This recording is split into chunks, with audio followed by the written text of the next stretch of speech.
Good evening friend. जाकर new English teacher के सभी एस्पायरेंट का मैं जाकर अली वेलकम करता हूं फ्रेंड। आज की स्पेशल क्लास कॉमर्स है। जॉन मिल्टन के द्वारा लिखा हुआ ये मास्क है और ये special class for English literature है। वीडियो शुरू करने से पहले फ्रेंड आपसे रिक्वेस्ट है, वीडियो आपके लिए बड़ा मेहनत से तैयार की जाती है। कंटेंट को बहुत छांट के निकाला जाता है, कई बुकों का सहारा लिया जाता है सिर्फ और सिर्फ आपके लिए। आपसे बस एक ही रिक्वेस्ट है कि आप वीडियो को लाइक करें, शेयर करें, कमेंट करें। फ्रेंड, यदि आप हमारे चैनल पर नए हैं तो प्लीज़ चैनल को सब्सक्राइब कर लें, बेल आइकन प्रेस कर दें जिससे नोटिफिकेशन आपको मिलता रहे। चैनल का नाम याद रख लें, जाकर न्यू इंग्लिश टीचर। वीडियो अच्छी लगे तो लाइक करें, कमेंट करें, शेयर करें। और ये व्हाट्सएप नंबर है, कोई क्वेरी है तो आप हमें हमारे इस नंबर पर आप सिर्फ व्हाट्सएप मैसेज कर सकते हैं।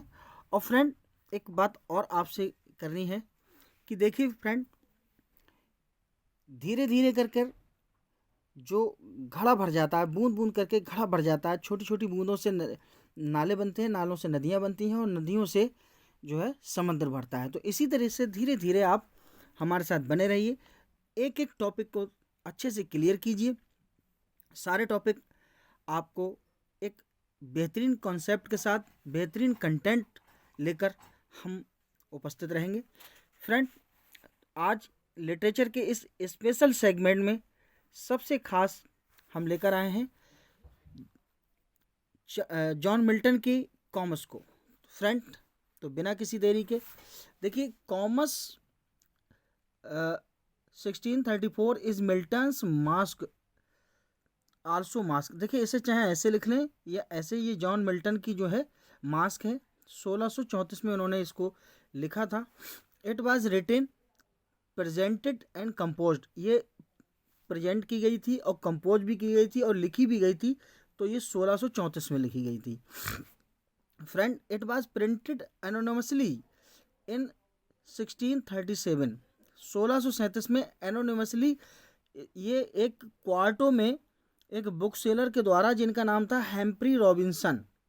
याद रखना फ्रेंड, हेम्प्री रॉबिन्सन नाम के एक बुक सेलर थे। उन्होंने इसे 1637 में क्वार्टो में पब्लिश कराया था। और जॉन मिल्टन ने अपनी एक जो पोएम थी 1645 से 1673 के बीच की जो पोएम थी, उनमें इसको इंक्लूड कराया था। फ्रेंड, कंप्लीट टाइटल जो है इसका, a mask presented at Ludlow Castle 1634। इसका सब सॉरी इसका जो सब टाइटल है वो क्या है? द ट्रिम्प ऑफ बर्च्यू। फ्रेंड, हेनरी लाबेज जो थे, क्लोज फ्रेंड थे जॉन मिल्टन के, उन्होंने इसकी रिक्वेस्ट की थी लिखने के लिए।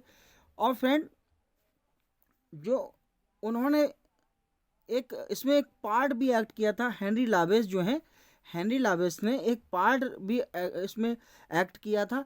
और वो पार्ट था अटेंडेंट स्पिरिट का। जो अटेंडेंट स्पिरिट है, उसका इन्होंने पार्ट अटेंड किया था।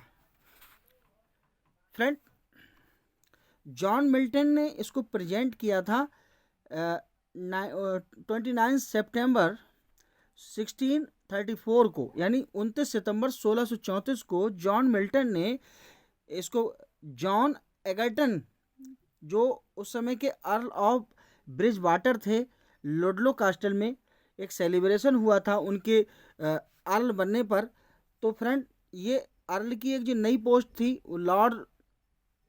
लॉर्ड प्रेसिडेंट के यहाँ पर जो बेल्स के थे, उसी समय 29 सितंबर 1634 को इसको प्रस्तुत किया गया था। फ्रेंड, तो देख लीजिए फ्रेंड, तो कॉमर्स क्या है? A mask presented Ludlow Castle 1634 is a work by in the English poet John Milton. It was initially presented as a celebration of John Egerton, the first Earl of Bridgewater, being given the position of Lord President of Wales. कि जब उन्हें Lord president of Wales की उपाधि दी गई थी, जो earl of Bridgewater थे John Egerton, उस समय इसको प्रस्तुत किया गया था। और फ्रेंड,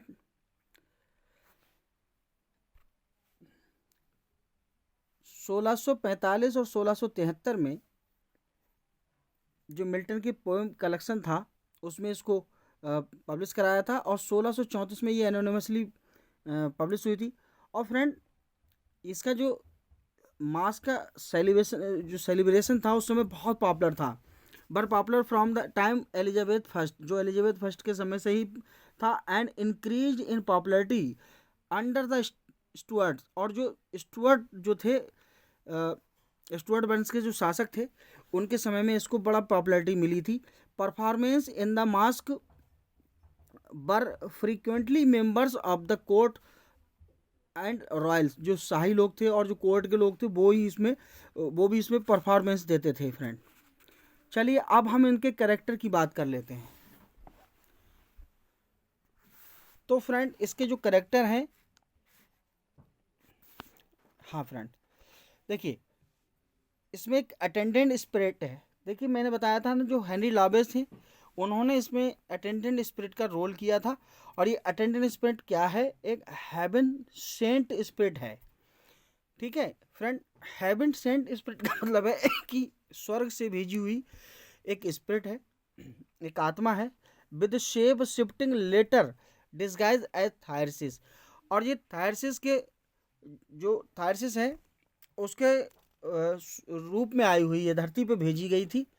ठीक है, जो मानव शरीर जो है वो एक पिंजरा है और उसी का इसने रूप ले रखा है। इसके बाद जो जॉब है, जॉब कौन है friend? Also known as Jupiter, Jupiter कहलाते हैं ये जॉब, और the chief ancient Roman and Italian god. और ये मुख्य रोमन और इटालियन गॉड हैं। He sends the attendant spirit, उन्होंने ही अटेंडेंट स्पिरिट को भेजा है to defend virtue on earth, जो गुण हैं उनकी धरती पर रक्षा करने के लिए। When it is under threat, जब कभी इन पर परेशानी हो, जब कभी मुसीबत हो तो वो इनकी मदद करें। इन्हीं जॉब ने इनको यहाँ भेजा है। ठीक है फ्रेंड, अगले कैरेक्टर की हम बात कर लेते हैं, कॉमस। तो कॉमस क्या है? कॉमस विलेन और एंटागोनिस्ट है इसी मास्क का। He lives in a forest, वो एक जंगल में रहता है। Is skilled in using black magic, और वो काले जादू का इस्तेमाल करने के लिए वो जाना जाता है फ्रेंड। बाकस क्या है? बाकस गॉड ऑफ बाइन है एंड फादर ऑफ कॉमस है। बाकस क्या है? गॉड ऑफ बाइन है और फादर ऑफ कॉमस है, कॉमस के पिता हैं फ्रेंड ये बाकस। ठीक है फ्रेंड, अब आगे अगला कैरेक्टर है सिर्स फ्रेंड। सिर्स क्या है? एक kind witch who transform people in lion, bull and swine. एक तरह की चुड़ैल है जो शेर, सांड और स्वाइन, सुअर में बदल देती है लोगों को। But commas is more powerful, लेकिन कॉमस जो उससे ज़्यादा शक्तिशाली है सिर्स से, वो ब्लैक मैजिक जानता है। और फ्रेंड, वो जो लोगों को ट्रांसफॉर्म करता है तो उसका शरीर जो है वो पशु का सिर पशु का हो जाता है, और नीचे का जो ह्यूमन बॉडी है वो वैसी रहती है, और अपने पिछले जीवन को, जो पिछली जिंदगी है, उसको वो भूल जाता है। इसके बाद अगला कैरेक्टर है सबरीना का। सबरीना जो है एक निम्फ है, invoked by the attendant spirit to do undo Comus. देखिए जो कॉमस है उसका कर्स जो है उसको समाप्त करने के लिए ये सबरीना जो है एक जो स्पिरिट, अटेंडेंट स्पिरिट है, उसका आह्वान करती है, उसको बुलाती है। इसके बाद द लेडी की बात करते हैं। The lady is member of the royal family. जो लेडी है, जो लड़की है, वो शाही परिवार की सदस्य है, and endured with almost supernatural protection because of her chastity. और वो जो सुपरनेचुरल शक्तियां हैं उनसे उसकी रक्षा होती है, और अपनी जो चेस्टिटी है, अपनी जो पवित्रता है, उसको वो बनाए रखती है। इसके बाद उसका एल्डर ब्रदर है, बड़ा भाई। तो lady's brothers initially accompany to her to their father's house, वो अपने पिता के घर जा रहे हैं तो उनके भाई जो है उनके साथ में होते हैं दोनों। व्हेन दे गॉट लॉस्ट, वो खो जाते हैं, लुकिंग फॉर फूड, भोजन की तलाश में। जब उनकी बहन को जो लेडी है उसको भूख लगती है तो दोनों भाई खाना लेने चले जाते हैं। ही टीचेज हिज यंगर ब्रदर, अपने भाई को बताता है about the true power of chastity, वास्तविक जो पवित्रता है उसकी ताकत क्या है। व्हेन ही बिकम बरीड, जब उसे चिंता होती है। इसके बाद यंगर ब्रदर, छोटा भाई जो है वो the second younger brother is quick to, ठीक है फ्रेंड, डाउट एंड फियर, उसे संदेह होता है और डरता है। तो फ्रेंड आगे हम और बात करते हैं कॉमर्स की, और ये जॉन मिल्टन का special class for English literature के लिए है। तो फ्रेंड वीडियो अच्छी लगती हो तो आप लाइक ज़रूर करें, ठीक है फ्रेंड। अब हम बात कर लेते हैं कि कॉमर्स की कहानी क्या है। तो देखिए friend, Comus is about a pair brothers, जो दो भाइयों का जोड़ा है, along with her their sister, वो अपनी बहन के साथ हैं। Is refer to as the lady, जो एक लेडी के तौर पर जानी जाती है। Are lost in the woods, जंगल में खो जाती है। द लेडी ग्रोज टायर्ड, जो लेडी है वो थक जाती है। And her brothers go searching for food, उसके भाई जो हैं भोजन की तलाश में निकल जाते हैं। While she is alone in the woods, जबकि वो जंगल में होती है। सी मीट्स कॉमर्स, वो कॉमर्स से मिलती है। Who is an immoral character, जो इमोरल कैरेक्टर है, inspired by the Greek god of revelry, जो ग्रीक गॉड जो है रेवलरी उसके रूप में है। Comus has disguised himself as a villager, Comus ने अपने आप को एक गांव के आदमी के रूप में परिवर्तित कर लिया है, बदल लिया है, भेष बदल लिया है। ही टेल्स द लेडी, वो लड़की से कहता है, लेडी से कहता है, that he will take her to her brother, वो उसको उसके भाइयों के पास ले जाएगा। She is taken in his by his personality, वो उसकी जो व्यक्तित्व है उसमें आ जाती है। विच इज़ क्वाइट फ्रेंडली, जो एक मित्रता लग रहा था। She follows his lead and find herself taken prisoner, वो उसको उसके फॉलो करती गई, उसको मानती गई और एक अपने आप को एक कैद में पाया। And brought to his pleasure palace, और उसके जो महल आराम गाह थी, महल था, वहाँ उसने पाया। देयर वहाँ सीज मीट विद सॉर्सरी, वो सॉर्सरी के साथ मिली। She is placed on an enchanted chair, वो एक जादुई कुर्सी पर बैठ जाती है, बैठा दी जाती है। एंड बाउंड, और बांध दी जाती है। कॉमर्स अटैक्स हर, कॉमर्स उस पर हमला करता है। वाइल, जबकि holding a wand and cup with a drink to overpower her, उसे एक वो प्याला देता है शराब का कि इसे वो पी ले, और जिससे उस जब वो पी लेगी तो वो जो पिछली जिंदगी है वो भूल जाएगी। Comus encourages the lady, Comus जो है लेडी को इनकरेज करता है to drink from the enchanted cup, वो जादुई प्याले से। होल्ड, उसको ही होल्ड, जो पकड़ता है। The cup is meant to symbolize sexual pleasure, जो सेक्सुअल आराम के लिए है। एंड ओवर इंडल्जेंस, और जो बहुत ज़्यादा लस्टफुल हो जाना, ऐसी स्थिति बनाता है। She repeatedly refuse to drink from the cup, वो बार बार इसको जो कप है उसे पीने से मना करती है। The lady Invox the virtues of chastity and temperance as reasons to avoid the temptation the commerce offer, वो दुहाई देती है, आह्वान करती है कि वो अपने गुणों को नहीं खोना चाहती, अपनी चेस्टिटी को नहीं खोना चाहती, जो उसको चेस्टिटी का गुण है उसे नहीं, वो ठुकरा देती है कॉमर्स का ऑफर। एट द पैलेस, महल में, the lady is surrounded by foods and other thing design to stir up her desires, बहुत चारों तरफ से उसके खाने रखे हुए हैं और जो बहुत सी अच्छी अच्छी चीज़ें हैं जो उसका दिमाग बदल दें। Even though she is being held against her will, वो बिल्कुल उसके द्वारा पकड़ ली जाती है, उसकी इच्छा के द्वारा। The lady does not fail to employ react ratio, बिल्कुल रिएक्ट नहीं करती है वो। और राइट रीजन, बिल्कुल सही वजह, as she continues to debate with Comus, वो बहस करती रहती है कॉमर्स के साथ। शी दस रिमेन्स फ्री ऑफ माइंड, वो अभी भी स्वतंत्र मस्तिष्क से है। Even if she is not free, और बॉडी, हालांकि उसका जो शरीर है वो बंधा हुआ है, वो फ्री नहीं है, लेकिन मस्तिष्क उसका फ्री है, वो उसके जाल में नहीं फंसती है। Commerce content that what he argues for, वो क्या तर्क करता है, सिडुटिक सिडुटिक सेडक्टिव डिजायर, उसकी जो लस्टफुल की इच्छा है, जो उसके साथ में वासना की इच्छा है, आर नेचुरल एंड देयरफॉर, जो प्राकृतिक है, इसलिए इन हिज माइंड, उसके मस्तिष्क में लीगल, जो सही है। द लेडी मीन वाइल, जो लेडी है वो कहती है, retorts that applying rational self control is the only way to achieve enlightenment and to be virtuous in life. वो कहती है कि जो अपनी इच्छाओं पे कंट्रोल कर ले, ऐसा ही अपने गुणों की रक्षा कर लेता है अपने जीवन में। The lady refuses to give to the any of base impulse that might tempt a person, वो बिल्कुल किसी भी व्यक्ति को, जो लेडी है, वो मौका ही नहीं देना चाहती है।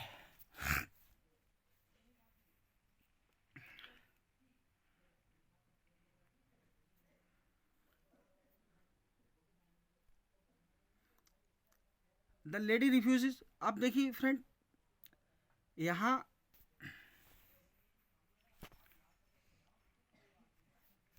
While the debate about virtue and vice, गुण और दुर्गुण की ये जो बहस थी, is going to between the lady and Comus, Comus और लेडी के बीच में चल रही थी। The lady's brother continue to search for her, उसके जो भाई थे लगातार उसको खोज रहे थे लेडी के। एज दे प्रोग्रेस, जैसे वो आगे बढ़े, the meet with attendant spirit, वो अटेंडेंट स्पिरिट से मिलते हैं। The attendant spirit is an angel that was sent assist them, वो एक देवदूत थी और उसको भेजा गया था उनकी मदद के लिए। The angels the angel takes on the form of shepherd, उसने गड़रिया का रूप ले लिया था। And explain to the brothers how to beat Comus, वो बताता है कि कैसे उसके भाई जो हैं वो कॉमर्स को हराएंगे। The brothers and the spirit able to vanquish Comus को खोज लेते हैं। Meanwhile the lady is still secured to the chair, अभी भी वो सुरक्षित उस कुर्सी पर है। The spirit is able to use a song to summon Sabrina, जो स्पिरिट है वो एक गाने का प्रयोग करती है सबरीना को समन बुलाने के लिए। द वाटर निम्फ, जो वाटर निम्फ है, Sabrina is able to free the lady because the lady has never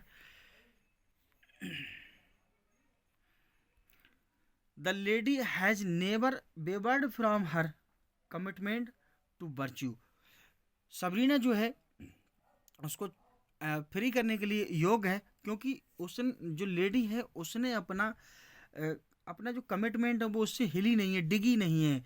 the siblings return to their parents, जो भाई बहन थे वो अपने सिबलिंग भाई बहन थे वो अपने माता पिता के पास पहुंच जाते हैं। And a joyous celebration follows, और एक खुशीपूर्ण सेलिब्रेशन होता है। एज वर्च्यू हैज ट्रिम्प्ड, जो गुण हैं वो जी जाते हैं। Gender and sexuality are themes that are much discussed in critical analyse of Comus, तो जो जेंडर और सेक्सुअलिटी है यही थीम है इसकी, और इसका जो एनालाइज किया गया है कॉमर्स का।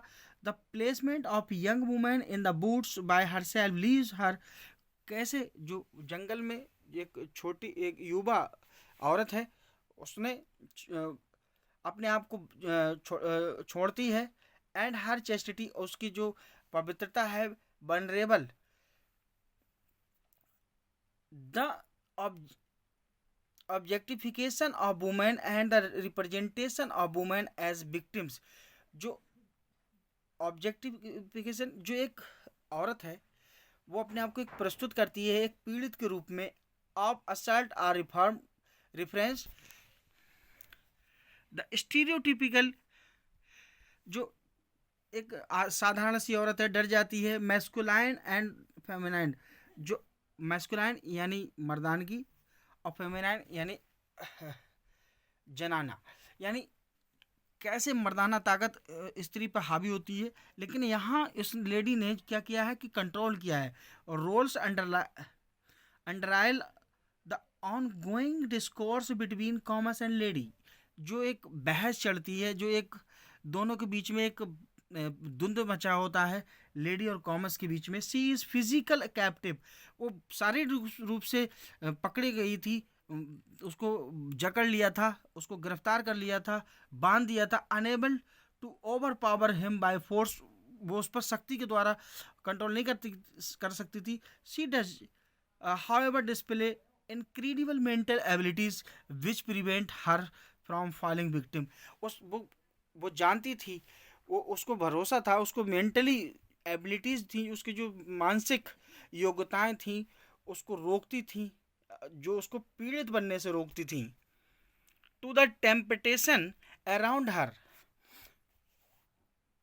चारों तरफ उसकी मुसीबतें थी। The lady is the only human female figure in the story, केवल एकमात्र औरत या स्त्री रूप में करेक्टर है इस कहानी में। The fact that she found herself alone in the woods, कि वो अपने आप को जंगल में अकेला पाती है। While looking for some reveller she heard in the distance challenges the typical view of women who valued chastity as remaining isolated. वो जानती है कैसे अकेलेपन में अपनी जो चेस्टिटी है, पवित्रता है, कैसे बचा के रखी जाए। The lady through out her captivity, हालांकि उसको कैप्चर कर लिया गया था, अपहरण कर लिया गया था। Engages in a lively debate with commerce के साथ में एक जीवंत रूप से जो प्रतिस्पर्धा थी। वंस सी इज रेस्क्यूज, जो पहले उसको बचाया गया, she does not speak again for the rest of the story, वो दोबारा उस कहानी को नहीं बता सकती। This has been interpreted as the Milton's returning things to the expected norm society.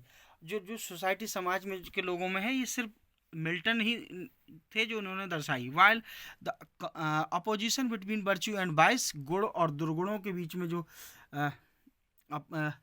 Opposition यानी प्रतिद्वंदिता थी, provides the main conflict in commerce, इनके बीच में एक कॉमर्स के बीच में एक संघर्ष, एक कॉन्फ्लिक्ट उत्पन्न करती है। The opposition of good virtues versus able goes, बुराई और अच्छाई के बीच में ये बात जाती है। हैंड इन हैंड, हाथों हाथ।